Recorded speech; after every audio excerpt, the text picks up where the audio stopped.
Well, Alton Wang is from the organisation Asian and Pacific Islander American Vote. It's an organisation which encourages people to participate in the election. Alton, thanks so much for joining us.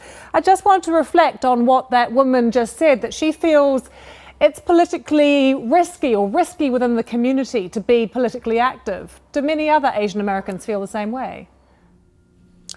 I don't think that's necessarily true. I do understand, I think the sentiment was thinking about in our families, that our families have risked so much to come to this country and to build a better life in this country, that it could be perceived that politics may not be something that's a safe field to be engaging in. But the reality is that our communities, in order to advance the needs of our communities and to help shape the future of this country, we have to get politically active in order to impact those futures. But there is a very low turnout in elections from the Asian American community. Why do you think that is?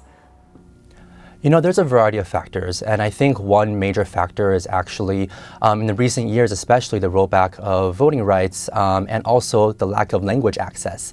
A lot of our communities are actually limited English proficient, so what that means is that they're not necessarily using English day to day as their first language, or they may have another language they use often at home. So when we find out in 2012 that 9%, there's a 9% gap between limited English proficient voters and English proficient voters, we know that a lot of our communities need language assistance. They need assistance at the ballot, and that's something that's still not really there yet in our country. So you're also really seeing a generational divide, that your young millennial voters, those under 35, say yes, we're going to come out and vote, but perhaps their parents might not. Yeah, I think there is generational divides, especially because we know that immigrant voters are still new to this process, right? The terms that we use when we talk about the election, our political parties, the electoral college, this can be pretty foreign to people who may be voting for the first time. And for the younger generation, which is increasingly born in the United States, it's less of a foreign concept to them. They are more familiar with it. So there is a generational divide, and I think that, part of what it is that we have to start building this culture of political activism and political engagement in our young Asian Americans to not just influence future generations, but also their parents as well.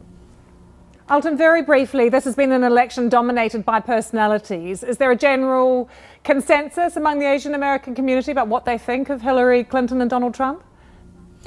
Yeah, so we know from surveys that have been done this year, the most recent survey came out just a few weeks ago, the 2016 National Asian American Survey, and Donald Trump has pretty high unfavorables among the Asian American community, and Hillary Clinton is actually the opposite, with pretty high favorables amongst the Asian American community. When the survey was conducted, when they asked Asian American voters for their vote choice at that moment, Hillary Clinton had a significantly higher selection rate than Donald Trump in this election cycle. Alton, great to have you with us. Good luck with getting people registered and out there to vote.